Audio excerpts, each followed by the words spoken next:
Greetings, everyone. Hope you will excuse the informal attire for the evening. I felt like it was important for us to, at least for me to cover a video lecture in short order on group dynamics, interpersonal group dynamics and organization dynamics for these chapters 10 and 11, knowing that we're going to be working on T groups primarily in a simulation this week. So let me hit on a few points about chapters 10 and 11, and then just recall, I'll send you some additional notes about our meeting on Tuesday evening and the location in a separate email. So chapter 10 deals with interpersonal group dynamics and approaches, and it's really, it sets up activities and helps groups understand, diagnose, and improve effective ways of working together. And this may take place in dyads, one-on-one, or it may take place in small or medium-sized groups. And then chapter 11 will talk about larger interventions. And so one of the most prominent in the field of OD is the Johari window by Luft and Ingham that had been created years ago. And so the book does a decent job of talking about this, but it's something you'll certainly see more of. And these are called 2x2 matrix. And here on the x-axis and the y-axis, I'll kind of explain this, but this is what you would call in the whole Johari window, the notion of it is to gain self-awareness. And one of the best ways that we do that is, as adults in particular, is getting feedback from people to tell us what we may not know and see in ourselves, and also what are we willing to reveal. And so in this matrix, you'll see here on this x-axis or on the y-axis, unknown to others and known to others, and then here on the X is known to self and unknown to self. So the 2x2 goes sort of like this. If others don't know something about me and I don't know something about me, this is unknown. And so this is completely unconscious, not known about how you might behave in a certain situation because you've never really experienced it. And no one has essentially witnessed you in that experience either. So the next piece of this is unknown to others, but known to self. And so this might be an area where you have elected to hide something from others because of fear of being vulnerable. And so while you may know this about yourself, it's something that you don't feel comfortable revealing about yourself to others. The next piece of this, and I apologize, I'm having some challenges here with my Screenomatic. In this particular area is known to others and known to self, which would be transparent, meaning you're totally open and transparent about a situation. And so therefore you've revealed that about yourself. And so this would be known to others and known to self. And then the last but not least, the area that someone may witness about you, but you don't know about yourself, would be a blind spot for you. And so this often comes up when people want to talk a little bit about giving people feedback and asking for consent to do so. So someone may notice that in my presentations, I don't seem to, when I'm doing a video lecture, take a lot of attention to detail about my personal appearance because I'm always wearing a hat and a sweatshirt and not treating it as formal as I may in a classroom environment. So you may send me a note to let me know that, hey, Ben, I just wanted to let you know that you don't seem to be very familiar with the idea of dressing up to do your video lectures, which may be as important as when you're actually in person. And so that would be an area that someone might reveal to me and make it known to me so that it's no longer a blind spot. So bad example, but hopefully you get the idea that the Johari window really helps us reveal something or find a way to understand what our blind spots are. And so you can use this a lot with people at an individual level with groups. And so I do have an exercise around this. If anyone's interested, I can tell you more about it. But for the purpose of this lecture, I just wanted to at least cover this. So this is what it looks like when it's all together. And you can certainly click through these slides, but how do you overcome blind spots? You become curious about how people experience you. You also, I don't know why that happened. Okay, pardon. You get curious about how people experience you. You actively ask for feedback. You disclose more about your hidden areas to be vulnerable. And then you explore and self-discover things that you don't know about yourself. And this might be explored through a new hobby or going back and working on your master's degree. So you practice approaching situations differently to overcome some of the blind spots that you may have.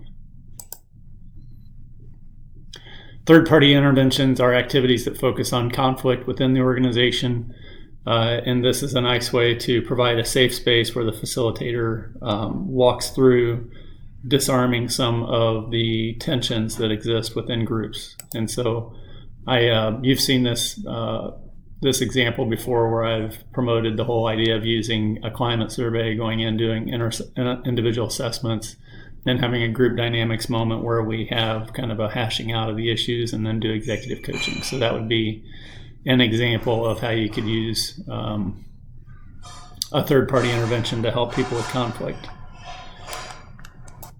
So this would be an example of a third-party intervention. And here's how that may look inside of an environment where you have an issue, a triggering event, a behavior, a consequence, and how it continues to live in this cycle. So the book talks a little bit about that. And then so in team building in OD, you focus on helping groups perform and solve their problems. You facilitate interventions, and team building is a very effective way, whether it's some physical activity or something where you're having an exchange of ideas to help improve team functioning. And so undoubtedly some of you have been through that experience within your organizations. So, team building can take the place of one or more individuals. You can focus on a group's behavior, and it does include an element of diagnostic exploration, and also how do you develop the group. And one of the models that I really like for this is the Grippy model. I don't believe this is covered in the book, but sort of like Cotter's 8-step model, it's very popular. And so it looks at group dynamics from a standpoint of, okay, so we're having tension, so let's go back to what's our mission and goal, what are our individual roles and responsibilities, how do we establish a process about how we're going to communicate, what's going to be acceptable, how do we support the group and the goals, and then how do we focus on building our individual interpersonal relationships. And so this goes back to those 8 behaviors that I shared with you last week in preparation for your group dynamic, or for your group project, from Roger Soares. It's the same sort of idea, who am I, who are you, why are we here, and how are we going to operate? And the Grippy model really helps you focus in a real linear way about how to get to that, starting with the idea of goals, and then at that bottom part of the pyramid is really how do we deal with our interpersonal relationships. And so again, happy to talk about this a bit more. So it just kind of walks through the rest of the chapter talking about your individual behavior, the group behavior, and then group relationships within the organization. So this is really looking at the individual, group, and the organizational level. And we all play a role in facilitating that, particularly as managers. So chapter 11 takes a bit broader view of organizational approaches. And again, my computer is failing me. So let me see if I can get this fixed. Okay, so organizational process approaches are driven by diagnostic data collected at the organizational level. So, this might take place in a climate survey to kind of give you the idea how's employee engagement working out. This may be through the context of processes and procedures about how we are or not adhering to certain procedures and policies that help us be more effective as a group. And so that's sort of what this is all focused on. And so one of the things that I've done in the past is had a confrontation meeting where you take the group that's having the conflict at an organizational or a group level, and you identify the problems, and then you start to scaffold on the idea about how do we take those problems and really make them more solution oriented. And so the book does a nice job of talking a little bit about this, where you have groups representing all the stakeholders, you establish the ground rules, or you've already provided the ground rules for them. You identify the problems and the opportunities, then you create a master list that after you've reported it out, that you're going to tackle and approach. You form a problem-solving group, and then you prioritize the issues and start to tackle them one by one. And so in this environment, you really want to focus on 3 or 5 things that you really want to accomplish, because if you have a list of 20, trying to prioritize all of those is important as a failed experiment. So really, really be clear about what you're going for when you try to have a process meeting that's going to focus on solving something. Try not to make it much more than the items that you can count on one hand. And once you check those off, then you can go to some of the ones that are lower priority. Okay. Again, my slide's failing me. So there's one thing in the book that talks about this. Groups consult and convene to address issues, and this is great when you have two groups that are definitely forces against one another. One of the things you can ask them to do is what qualities best describe our group, and then you can best describe the qualities that describe their group, and then how do we think the other group would describe us. And it's a really reflective approach on group dynamics. And I've done this in person, and it's fascinating to see this whole us and them's taking place. And when one group talks about what the other really thinks of them versus how they really believe they are, it helps really debunk some of the stereotypes that might be emerging. And so it gives you a place and a way to have an exchange and clarify some of the stereotypes that you have about one another, analyze the discrepancies, and co-develop some way to move forward.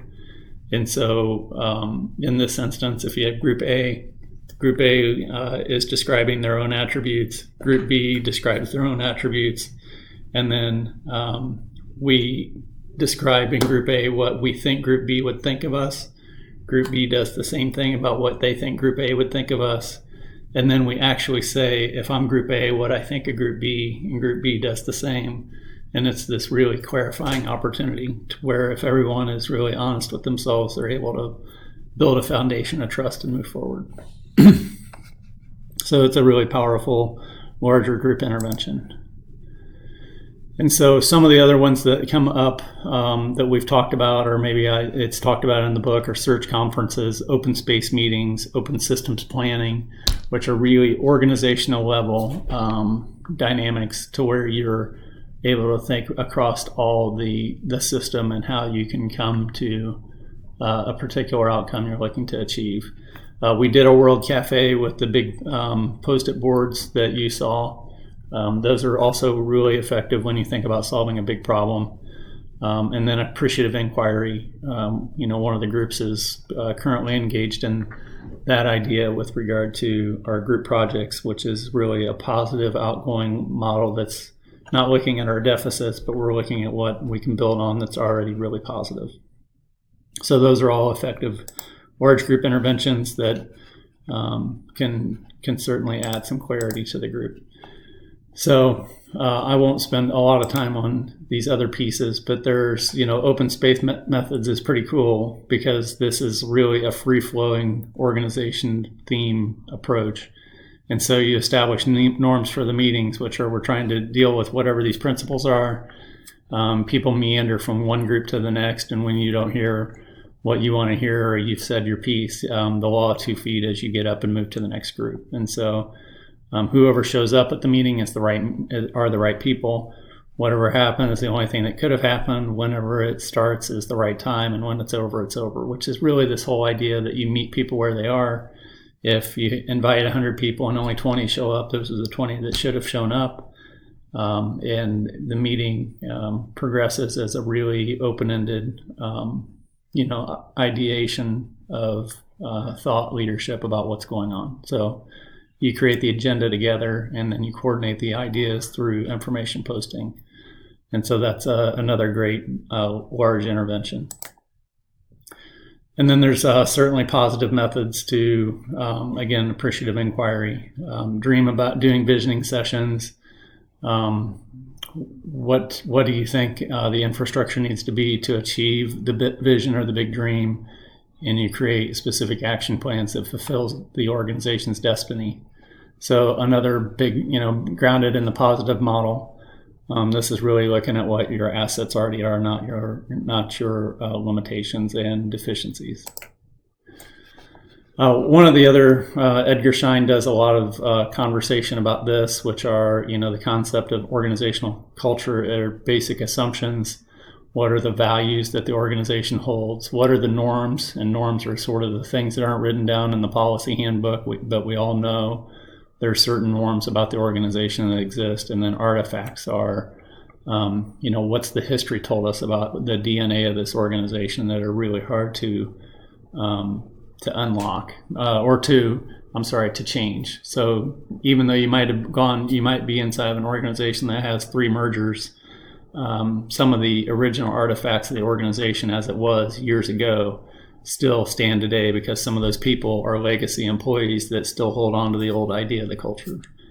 And so I think one of the better ways to explain this is really looking at Edgar Schein's organizational culture model, which are the artifacts, and uses the metaphor of an iceberg. So these are the things that you can physically see. This is what the organizational language we have. Here's the stories that we tell. These are all the things that we can see above the waterline. But then there's the subculture. These are the shared values that nobody really articulates, but we know exist. And then these are some of the shared assumptions deep below the waterline that we're making every day. And so this kind of helps explain a little bit about why organizations behave the way that they do and they have the culture that they have. And so Schein was really, really great at kind of bringing and highlighting that in OD. And so then the competing values approach to culture gives you a nice dynamic. Again, this is a 2x2 matrix that kind of shows you the distinctions between a hierarchy and an agocracy, clans where they're very tribal, ancillary versus market orientation, which is very outward looking and facing from an external point of view. So I just wanted to wrap that up a little bit and give you some insight about these 2 chapters because they are important. And we'll certainly have time to discuss those when we come back to class on October 22nd. Remember, next week, the 15th, will be fall break, so you will not have to come to class. And I'll certainly have your papers graded by the time fall break is over, so look for that to come. And looking forward to seeing you in a couple of days. Thanks.